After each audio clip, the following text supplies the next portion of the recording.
YouTube fans, here again, and I figure about why not do this one. Phantasm, a phantom or an illusion. These were the titles that were using a lot of the trailers, and was ahead of its time, and was a very definitely, we could say, one of the very early fantasy horror films. What do I mean by that? Well, as we all know, through the eras, through the British days, we had Hammer House, we had the slasher films, we had sci-fi horror when Alien first popped its egg, and so on. But we never really had what they call a fantasy horror film. This was ahead of its time.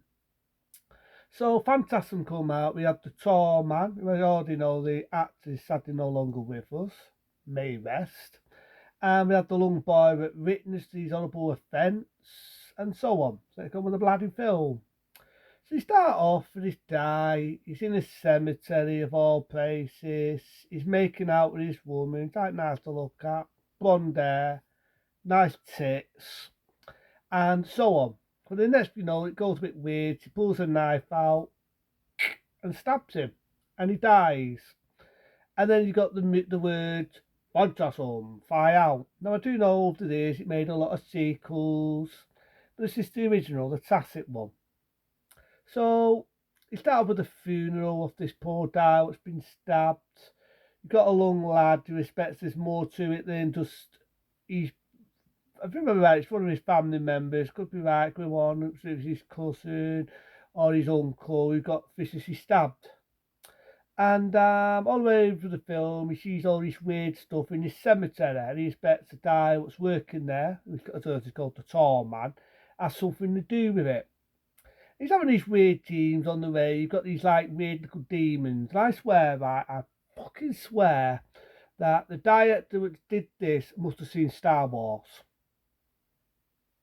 What do I mean by must have seen Star Wars? So you remember them little weird little things with the hoods on, and in the very first Star Wars film, and they adopt R2D2 and they adopt Thebio, and they've got them as slaves, and I think there was also a small scene in Return of the Jedi. I fucking swear that the director must have seen Star Wars because they look.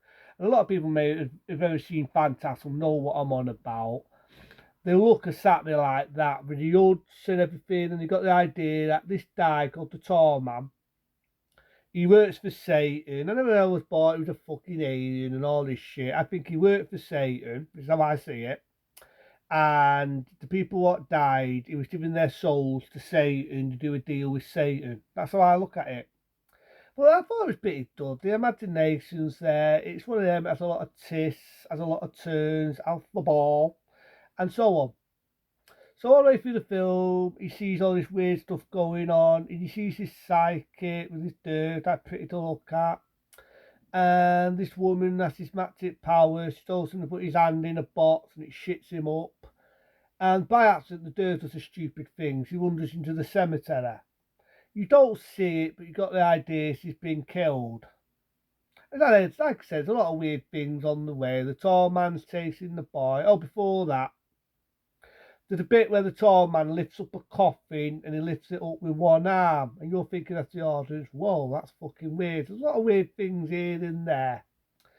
But the best bit of all is the guy's chasing the lad round the cemetery.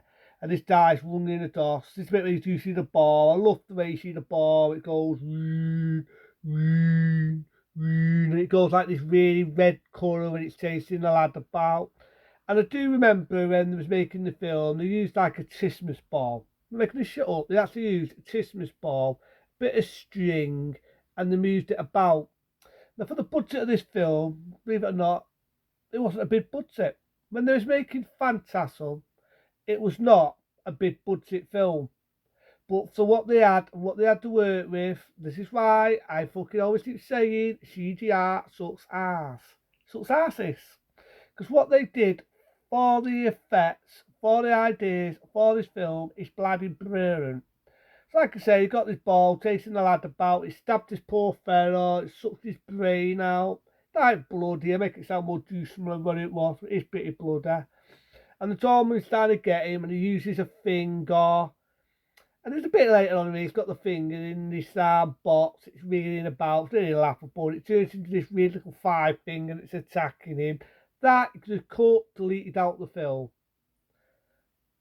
But saying that, there's a lot of deleted scenes in this film. And I do remember on the DVD I've got, there's a lot, and I mean a lot of deleted scenes.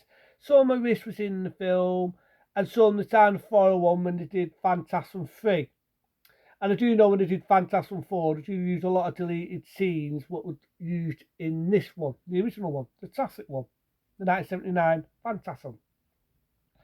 So he's got his buffer in it, he's got the idea he's the main character. He proved to him that this tall man has something to do with these people disappearing, it was the death of his uncle and so on. He got one guy, got a bit of a slaphead, a bit of a pervert, he works as an IT man, he's in the film, he helps him out on the way. So they're trying to investigate what's going on. Him being a pervert, he's having his wicked way with the bird with the big tits. You got the idea he's working for Tall Man. He gets stabbed, and the buffer's trying to get the Tall Man. There's a good bit where he gets the lad by the throat, and he says, "You think you go to heaven, don't you? You don't. You come to us." And he's cheapy. I got to meet the actor, me. Rest in peace. Really does a good performance as the tall man. He's cheaper, no emotions, no smile. Really, he's a cheaper guy you don't want to fuck with. He's a cheaper character. He really is cheaper. So, long but old, he's chasing him in this fucking hearse, and the tall man's chasing him. He falls short, he's trying to get the lad, and the buffer manages to bury the tall man alive. And you think as the audience it's going to be a happy ending. Because the lad wakes up, and he finds out that his buffer has died. This bit to me is the ultimate mindfuck, because in the Phantasm, the big buffer saves the day. He kills the tall man, saves the day. His other uncle, got stabbed by the bird with the big tits, and so on. Now you think that's it, happy ending, just to find out that that's not the case. The uncle, the one with the bald head, is still alive and kicking. It was all a nightmare. The big buffer died. Doesn't explain why. I do know he does make a small appearance in the third one.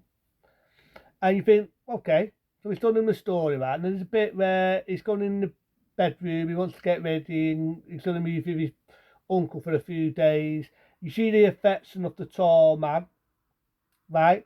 He jumps out to get the boy, jabs him, end of movie.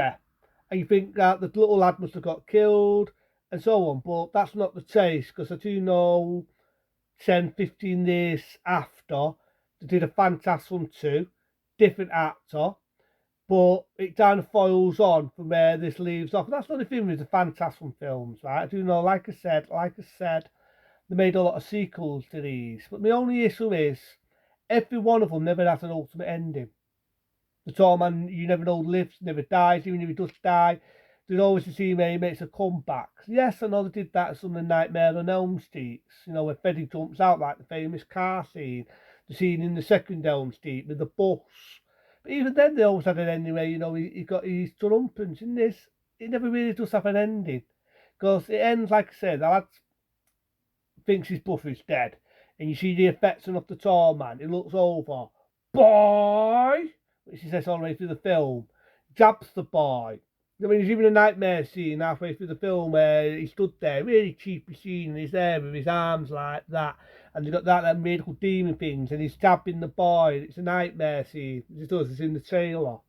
But again, like I say, he sees the affection of the tall man, looks around, boy, jabs him, drags him through this fucking mirror. And like I say, it cuts off, it ends like that. You get a good bit of cheapy music in it. I'm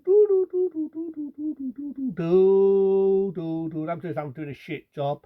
Which I do know they use that music in every one of the Phantasms. I do like the music, brilliant bit of music.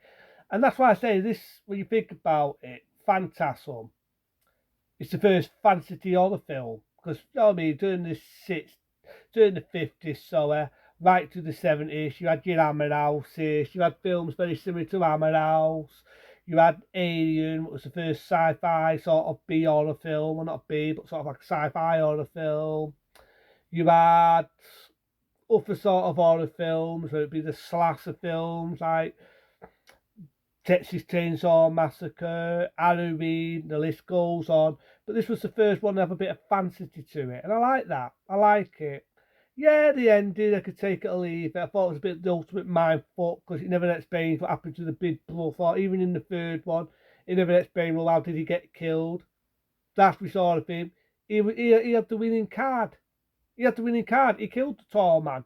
But then next thing you know, the lad wakes up, he dies, it never explains how the big bluffer died. He's getting ready to go with his uncle. He never explained out what the fuck happened to his uncle because we saw his uncle get stabbed. But then he's alive. Then the tall man jumps out, tags him for the mirror, but it does. We have to wait 15 years later for the sequel to come out with a different actor playing the lad. But it is what it is. But apart from that, though, I still think it's done Phantasm. Like I say, it made a lot of sequels. It's a good one. But until then, be smart, be safe, fuck it. 5-star waiting for me. Make sure the ball doesn't get you. Until then, see you later.